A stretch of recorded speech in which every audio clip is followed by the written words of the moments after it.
volviendo quizás a las cositas un poco más mundanas, pero es increíble lo de Einstein, que 100 años antes de poder medirlo lo tuviese o lo intuyese en su cabeza. ¿De dónde vienen por ejemplo, los números o el número 0 o digamos cositas muy cercanas que tenemos? ¿Por qué contamos en base 10? ¿Por qué las horas es en base 12? Este tipo de cositas, Sí. ¿no? Habitualmente usamos, casi todos los pueblos que han necesitado contar cosas, han usado números. Todos los pueblos de la Tierra han usado números según sus necesidades. Nuestro cerebro está preparado para cantidades pequeñas, para distinguir cantidades pequeñas o para distinguir aproximaciones de cantidades grandes. Para medir cantidades grandes con exactitud no está preparado nuestro cerebro, entonces necesitamos ayudas. Y la ayuda normalmente viene del lenguaje.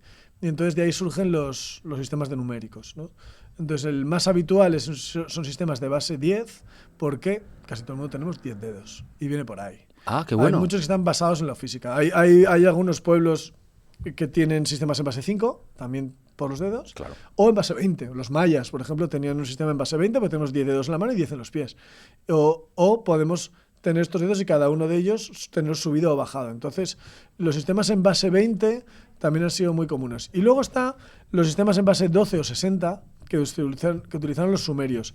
Los sumerios necesitaban eso porque fueron el primer pueblo que tengamos registro que se preocupó o que necesitó números grandes. Y números grandes son los que necesitas cuando quieres medir las estrellas y su movimiento, que tiene que ver con la agricultura, sobre todo, porque Claro. cuando necesitas las regularidades en el tiempo, pues tienen que ver con eso, ¿no? Porque en los pueblos que se dedican más a la ganadería, los pueblos nómadas, los fenómenos que se repiten tienen que ver más con la gestación de los animales que con los astros, ¿no? Que influyen más sobre el crecimiento de las plantas. Entonces esa gente necesitaba números grandes. Y para eso necesitas un buen sistema de números, de numeración. El sistema en base 12 o 60, digamos para números pequeños 12 y para los otros 60, tiene la ventaja de que, como hemos comprobado antes con la asociación alícuota, el 12 tiene muchos divisores enteros. El 12 se puede dividir entre 1, entre 2, entre 3, entre 4. Ah, qué bueno. Sin embargo, 10 no. 10 o lo divides entre 5 o entre 2 y ya está. Es verdad. Entonces, por eso, por ejemplo, tenemos algunas herencias de esos sistemas de numeración. La herencia del sistema de numeración 12 no son solo las horas del reloj, que eso tiene más que ver con el 60 que con el 12, sino las docenas, por ejemplo. Qué bueno. Hay cosas que todavía las vendemos y las compramos por docenas. ¿Y por qué? Pues porque las podemos dividir en muchas partes. Yo con una docena puedo repartirlo entre 2 personas, puedo repartirla entre 3, puedo repartirla entre 4, puedo repartirla entre 6. Sin embargo, una decena o la reparto entre 2 o entre 5. Y habitualmente no estamos 5. Entonces, Wow. Entonces esos sistemas son muy, muy útiles y muy prácticos. Y de esos heredamos muchas cosas. Del sistema 60 todavía heredamos los 360 grados en círculo, ese tipo de cosas las heredamos de ahí. Y hay muchas de esas herramientas que son como básicas, que las damos por sentadas desde el inicio, porque hoy en día, desde que somos niños, las manejamos, y eso ha sido un logro de la humanidad que ha costado milenios. El cero, por ejemplo, tiene una historia complicada y grande, porque el cero cumple al menos 3 funciones muy básicas. Cumple otras muchas en el edificio de las matemáticas, pero así como aplicadas a nuestra vida cotidiana, cumple una, que es señalar donde no hay nada, y eso lo han tenido todos los pueblos. Pero habitualmente usan palabras más que números para eso.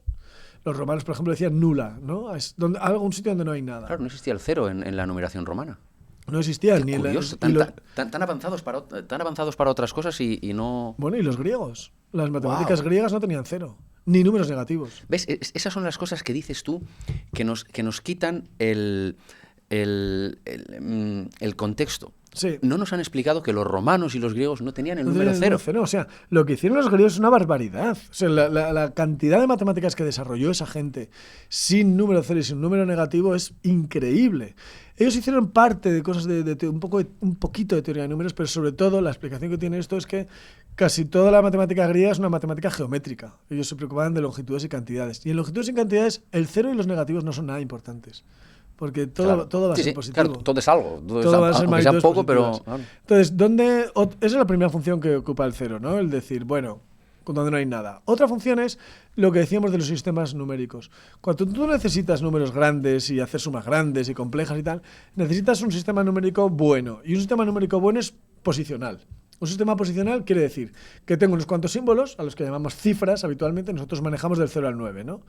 Y esas cifras, con ella puedo escribir cantidades. Y de hecho puedo escribir cualquier cantidad. Para escribir el número 1500 no necesito 1500 símbolos.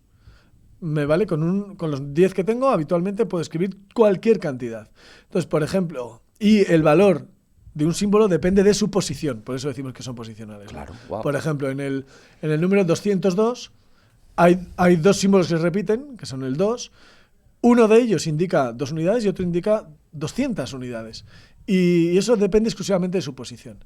Entonces, si yo necesito 0, ¿para qué? Para indicar en una posición en la que no hay nada. Para saber que tengo 202 y no 22. Wow. O que tengo 2002 y no 202. Entonces ahí necesito un símbolo para que ocupe el lugar del lugar donde no hay nada en esa magnitud, ¿no? Y luego la tercera, y esto ya lo usaban los sumerios, ¿no? Y los mayas. Los mayas también, de una forma totalmente desconectada, porque los mayas y los sumerios no tuvieron contacto. Wow. Vivían en lugares del mundo sin contacto, se desarrollaron de forma absolutamente independiente y desarrollaron la misma herramienta. Los sumerios en base 60, los mayas en base 20. Y luego la tercera función que ocupa el 0, o que cumple el 0, es como número. Número que podemos sumar, que podemos restar, que podemos multiplicar. Y eso lo hizo la gente que desarrolló álgebra, que desarrolló símbolos para hacer ecuaciones, etc. Y eso fue en la India. ¿En la India? En la India, Brahmagupta, en el siglo VII, fue el primero en hablar del 0 como un número más, igual que el 7 o que el 3, con el que se puede operar. Tiene algunas peculiaridades, por ejemplo, tiene muchas dificultades para la división. Dividir entre 0 no se puede, y eso hoy en día seguimos sin entenderlo. El Brahmagupta tenía que ser el raro del pueblo. Cuando dijo que el 0 era un número también dijeron, claro, claro. Este se ha vuelto loco del todo. Sí, claro. Entonces, a mí me parece increíble lo que hablábamos antes, ¿no? De que es este tipo de cosas que eran un conocimiento científico para la élite. Dices, Brahmagupta, la gente decía que podía estar loco, ¿no? Pero ¿quién se plantea eso, no? Y sin embargo, hoy vemos en una serie de dibujos animados popular a un personaje diciendo multiplícate por 0. Y lo entendemos. Wow. Y eso es un avance cultural de la humanidad brutal. Sí, brutal, y si te fijas, no en tanto tiempo. Porque Brahmagupta es del siglo VII. Sí. Que vale, para eso te dice, vale, son 1400 años, bien. Pero en la historia de la humanidad eso no es nada. No es nada, es un suspiro. No es nada. Vale, pues otra de las preguntas que tenía era lo del número 0, ya le hemos... Sí, es interesantísimo la historia del 0.